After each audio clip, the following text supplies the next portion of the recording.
सालार की मार और डंकी बेकरार। नमस्कार, आज का एपिसोड हमारा इसी क्लैश पर है जिसने बॉलीवुड में तहलका मचा रखा है। मेरा नाम है मनीष शर्मा और आप देख रहे हैं जनगणमन रिएक्ट्स, यानी @JGM रिएक्ट्स। प्लीज अगर आपने अब तक सब्सक्राइब नहीं किया है तो आज ही सब्सक्राइब कीजिए हमारा चैनल ताकि अपडेट्स आपको लगातार मिल सके। तो हम बात कर रहे हैं उस क्लैश की जिसने बॉलीवुड में तहलका मचा रखा है। कल फिर से अफवाह उड़ने लगी, कल फिर से चर्चा गर्म हो गई, कल फिर से कहा जाने लगा कि डंकी ने अपनी डेट को पोस्टपोन कर लिया है। पोस्टपोन कर लिया है, शाहरुख खान ने पोस्टपोन कर लिया। सोचिए, ऐसी अफवाहें उड़ी।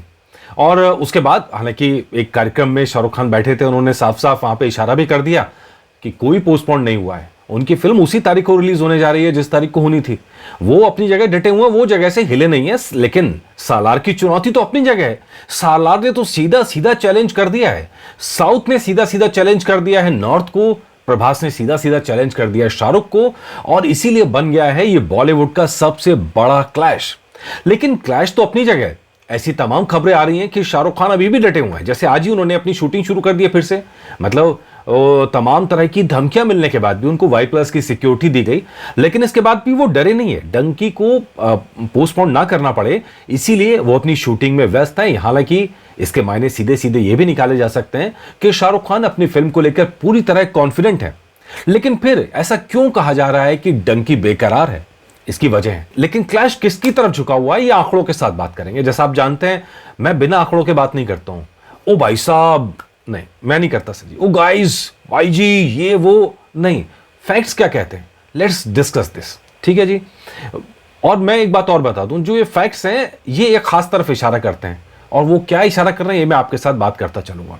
नंबर 1, ये सवाल इसलिए हुआ है क्योंकि रेड चिलीज जो शाहरुख खान की कंपनी है, उनकी वाइफ की गौरी खान जिसमें मेन है, और उसके अधिकारी पहुंचे ए थडानी की कंपनी के पास में और ए फिल्म्स के पास में, अनिल थडानी की कंपनी है जो, और उनसे बातचीत करी है।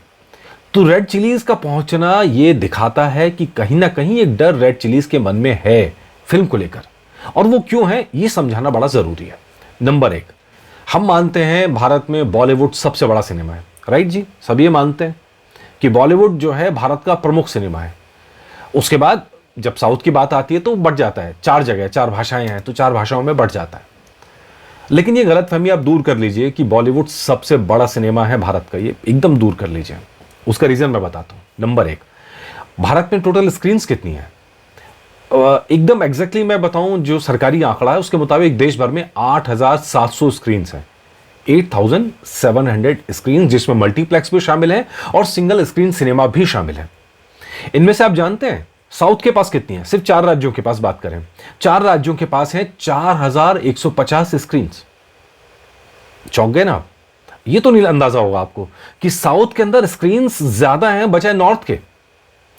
सिर्फ 4 राज्यों की बात हम कर रहे हैं, 4150 स्क्रीन, यानी बाकी पूरे देश में 4450 स्क्रीन। अब इसमें महाराष्ट्र भी जोड़ लीजिए, 1000 स्क्रीन महाराष्ट्र की हैं। ठीक है जी, वहां तो चलो हिंदी फिल्में चलती हैं, वो अलग इशू है। गुजरात की 700 स्क्रीन। अगर इन दोनों राज्यों को हम हटा दें तो पूरे देश में बाकी जहां बॉलीवुड का सिक्का चलता है नॉर्मली, सिर्फ 33% स्क्रीन है नॉर्थ इंडिया में, सिर्फ 33%।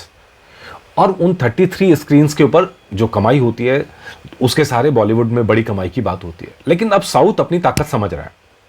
एक तो साउथ की जो फिल्म रिलीज होती है वो 4 भाषाओं में जाती है, तो इसलिए उनको बड़ी स्क्रीन अपने आप मिल जाती है, वहां पर एक बड़ा हिस्सा मिल जाता है। दूसरा एक चीज और फर्क है, वो है सीट्स का। मतलब स्क्रीन की चर्चा तो हम करते हैं, लेकिन हम क्या सीट्स की चर्चा करते हैं? सीट्स कितनी है? चलिए मैं आपको डाटा देता हूं। पूरे देश के अंदर जितनी सीट्स हैं उसमें 57% सीट साउथ के 4 राज्यों में। चौंक गए ना आप? 57% सीट साउथ के 4 राज्यों में हैं, और बाकी जो बचती हैं 43% वो महाराष्ट्र गुजरात मिला के पूरे इंडिया में। क्योंकि इधर मल्टीप्लेक्स बढ़ते गए हैं, लेकिन साउथ के अंदर सिंगल स्क्रीन भी ज्यादा है। वहां पर एक शो जब होता है तो ज्यादा लोग देख पाते हैं, फुटफॉल ज्यादा होता है। चलिए ये हो गया आंकड़ा। अब कहानी है कि जब सालार आएगी तो साउथ से आएगी, और साउथ में उसका ऑलरेडी बहुत क्रेज है।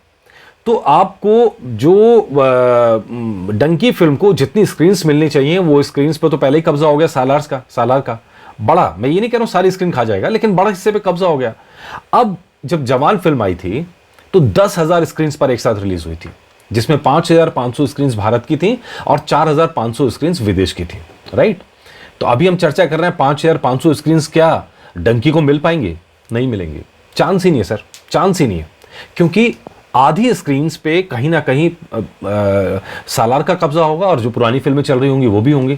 तो एक बड़ा क्लैश होने जा रहा है और हो सकता है कि जो उससे पहले की फिल्म चल रही है उनको नुकसान भी हो, लेकिन फिर भी अगर किसी भी तरह मान लें कि 8,700 स्क्रीन्स आपस में 50-50 बट भी गई तो भी 5,500 स्क्रीन्स डंकी के पास नहीं आने वाली है। तो पहला सवाल ये कि ज्यादा स्क्रीन्स किसे मिलेंगी, ये सवाल यहां पर बना हुआ है। दूसरा हम बात करें विदेश की, ठीक है जी।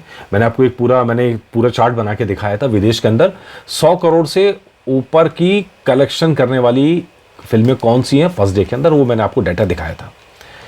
वो डाटा मैं आपको फिर दिखा रहा हूं। उस टॉप 10 डाटा के अंदर 5 फिल्मों का हम जिक्र करेंगे, सिर्फ 5 फिल्मों का। 5 फिल्मों में हम जो जिक्र करेंगे वो ये देखिए, उनमें 5 फिल्मों में 3 जो हैं वो प्रभास के नाम में विदेश में बम्पर ओपनिंग वाली फिल्में बात कर रहे हैं।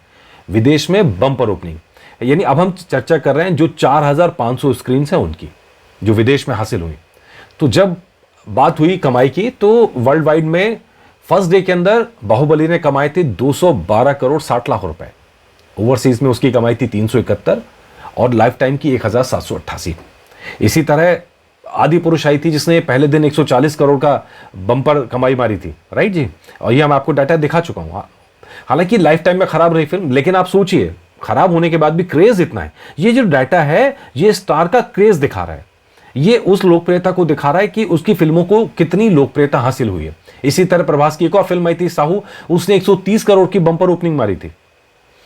अब ये एक पार्ट हो गया। अब आप देखिए इसके बाद जो नंबर 2 फिल्में हैं इस लाइन में, 5 में से 2 फिल्में शाहरुख खान की है। जवान है जिसने 129 करोड़ का बम्पर ओपनिंग मारी थी फर्स्ट डे, और हम बात करें पठान जिसने 106 करोड़ की बम्पर ओपनिंग मारी थी फर्स्ट डे के अंदर और लाइफ टाइम में 1,055 करोड़ का इसने कलेक्शन किया। जवान का कलेक्शन अभी जारी है और यह है कि लाइफ टाइम में हो सकता है कई फिल्मों को पछाड़ के वो आगे भी निकल जाए, लेकिन सवाल यह है कि क्या उसको बम्पर ओपनिंग मिल पाएगी जैसी जवान को मिली, जैसी पठान को मिली। क्योंकि यहां पर क्लैश है, यूके में क्लैश है, ऑस्ट्रेलिया में क्लैश है, ठीक है, यूएस में क्लैश है। यहां साउथ की फिल्मों को लेकर अच्छा खासा क्रेज रहता है और प्रभास को लेकर तो हम क्रेज देख ही रहे हैं। तो इस लिस्ट के अंदर अब आप समझिए कि विदेश के अंदर वैसी ओपनिंग शाहरुख खान को नहीं मिलेगी जैसी अब तक मिलती आई है।